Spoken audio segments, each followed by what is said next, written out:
چندان نوجوانی برفتن بیتابه از این داری فانی. میلیون امروز جوانا با بوی پیری بیتابه رفته سودیه. امروز ما 18 ساله 20 ساله 25 ساله 30 ساله 40 ساله جنازه داریم.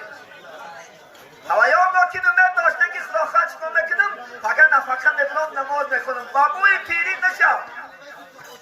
الله میدونه که شما چند قدر عمر میبینه یا شما گارانتی دارید از جانب خدا. یک قاعد مدگه که تا 80 نمیده خدا خواهد 60 سال مزده که بدمین امروز مثل جناب عالی 10 سال آخر خدا خواهد نفقش بیاری خدا خواهد پیسه ببنم تگاریتم و 10 سال آخر خدا خواهد بعد بالای جای نماز میبده بعد نماز میخونی و خدا میبخشد. های بی گارانتی هست. اگر در اینجا خدا خواهد 500 آدم باشد هر یک دعوت کرده پرسون که دادا جان، اکا جان، بابا جان، خاله جان، عمه جان چند سال عمر میبینی؟ میگه الله میدونه. راست الله که بدونه امروز توشه تکن. امروز این وقت غنیمت و نماز خون. برای چی نماز نمیخونه؟ از نماز کی زیان کرد گو؟ کی زیان کرد؟ من تا جون دارم نماز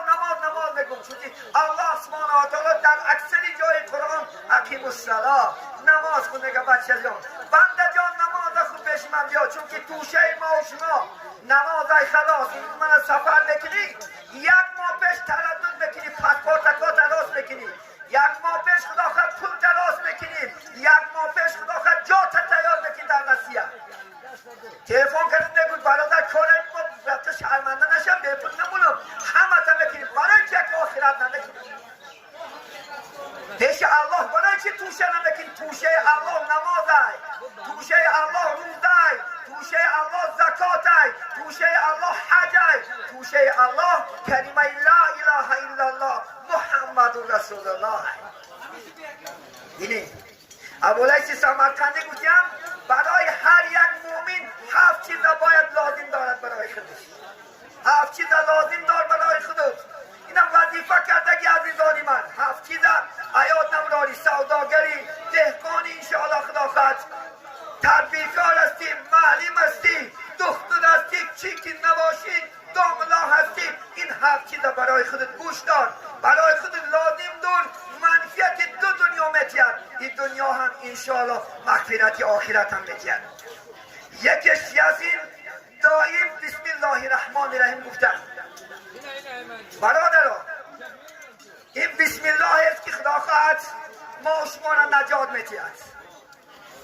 در جهان مگر خوشتر به نام بسم الله نیست بار میکنه از بسم الله در جهان خوشتر نام نیست از الله خوشتر نام نیست این نام دائم غضبان یاد کن این سنت پیغمبر بزرگوار محمد صلی الله علیه وسلم که هر کاری که میکنی بسم الله الرحمن الرحیم کن شاعر میگه هر کاری که میکنی بگو بسم الله هر لقمه که فرو بری بگو الحمدلله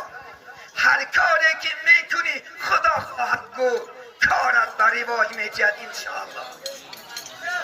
باید که ما شما خدا خواهد بسم الله با زبان و دل خدا خواهد این سنت پیغمبر است برادرانی که گوش میکنی اصلا بعد در 20 سال و 10 سال یک نیمتش دسته هم مدبوید با خلعتس و بحرخه خلاص اگر نیسته در 10 سال یک دیگر بودم میکنه همین هم همه رای گریزه میکنه همه نمیخواه که سخنی هواره نشو میخواهی نمیخواهی جزا مقرره ایون نبرا تگو که من نمیشنم گوهن ملا سخن شد ای تلفونش نیدستش نمیشنم بگو گازتن دای نمیشنم زن کتاب خردام مسوده هواره نشو ای عذاب نمیگیرید خدا نمیبخشه امروز اسلام تمام خانه دنیا همه مردم دومدگی است نگو که بیا که ملا نشنم خدا خدا میبخشم نه اگر حضورت نمیگذره پیشی الله یا نبلاد امروز من گناه که پیشی جنابی حالی سود پیشی پرکلاتون دارد نمیگذرد پرکلات جزات میتیه مقرر کرد همچنان از الله انشاءالله خدا خواهد بره وی به ملال جاها به ملال خدا خواهد انشاءالله من برای بسم الله برایش مکی کایم میارم یک زن بود میگد دائم بسم الله الرحمن الرحیم ذکر کرده میگشت شوهر منافق داشت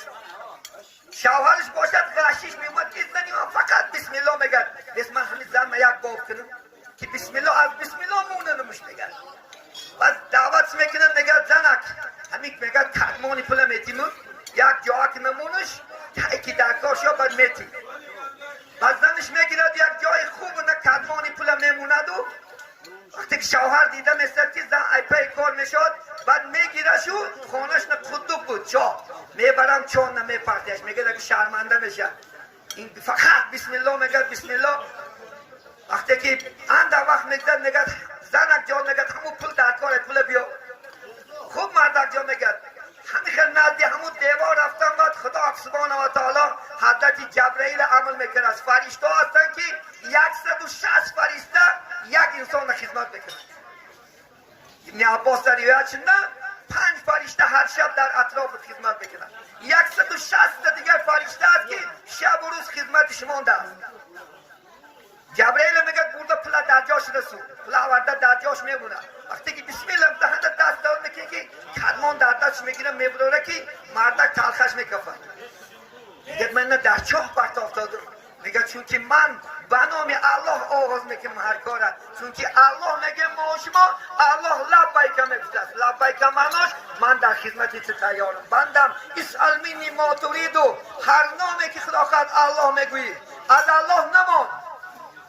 امروز یک زن و نازبین خدا خواهد عروس ذکرش کرده میگردی که بسیار الله بیشتر ذکر کن الله خدا خواهد بیشتر الله به خدا خواهد انشاءالله شاعر میگرد هیچ آغاز عمل به نام بسم الله نیست هیچ نام در زبان شیرین تر از الله نیست الله نام سبوکک است شیرین است انشاءالله خدا خواهد جانت حضور میکند الحمد الله گو خدا خواهد تسکین میابی از زمین جنبت خدا خواهد یک خدا خواهد دو بر جنبت آدم جد همه چپراسته کلمه لا اله الا الله میگو این مردات نامرو اگه باشد این مرم با حرم نمرم یکی خدا خواهد در زندگیت در جوانیت در تنسیتیت در خاطر جمعیت الله باید نمیزنه واقعا میگن حقیقتش قسم به خدا اگر از یک دو بر زمین جمعه نگاه که همه گریخ شبید و کلمه گوش نگاه که در همیشه یک جوان بوده در حیات عمرش لا اله الا الله نگفته است یک باره یک کدام وقتی که زمین جنبیده است از دست نمید چی گفته است خدا باید زده است انسان مجبور میشه از خدا خواهد شاپور باشی مباد اگر اندازه گهی دارد خدا خواهد در را سره کلفت چپراسته بکنی خدا جلال پولش نکن پروانه سعودی 1 میلیون پول میره جونم میره آبروم میره پولم میره پروان میره خدا خواهد از خدا گویا نمیری ولی دوزم خدا میفته خدا جان شرمندم نکن تو با مکانش رسیدنه همه دمک ما به الله زندگی نداریم عزیزان میگد هیچ میگد نام در زبان شیرینتر از الله نیست ای برادر خوب گوش دار خوب دان هیچ کار هیچ کسی را به عبادت سوی جنت را نیست تا نماز نخوانی عزیزانی من از جنت خدا امید نکن تو خیال نکن که خدا خواهد انشاءالله به نماز هم جنت نده نه به نماز کاملا دوزخ است روز قیامت جنتی ها به دوزخی ها گپ میزنی اشکال که روز تلفن که دیگه گپ میزنی روز لوخت از دست زده با امریکا گپ زده تماشا داری همچنان جنتی ها به دوزخی ها گپ میزنی است نه جنتی ها دوزخی ها رو میپرسن که شما را چی چیز داخل دوزخ کرد ولم نکن من المصلین ما نمازخوان نبودیم در دنیا نماز بعد میدیدیم وقتی که علما میگفتن که نجات در نماز هست این نمازی چی نیست ما نماز بعد دیدیم نماز نمیخوندیم امروز وارد دوزخ شدیم عزیزانی من شما نمیسوزم واقعا که من دوستی شما هستم من میخوام که یگان تای شما انشاءالله خدا خواهد دوزخ بریم یگان تای شما عذاب الهی را کشید طاقت نداری امروز یک میده بیماریت یک شب خواب نبره یک شب من میدانی قدری خدا خواهد سلامتی هست بعد میدانی انشاءالله قدری الله هست همین آگاه باشیم انشاءالله خدا خواهد هوشیار باشیم عزیزانی من دائم نگد بسم الله در زبان نمان لباس میپوشی بسم الله گو میکشی بسم الله گو طعام میخوری بسم الله گو حتی در طعام خوردن شیطان قدیش ما شریک میشود می طعام میخوری شیطان شریک شما میشود. اگر بسم الله الرحمن الرحیم تو نخری، شیطان برابرت میخرد، سیریت نمیدونی.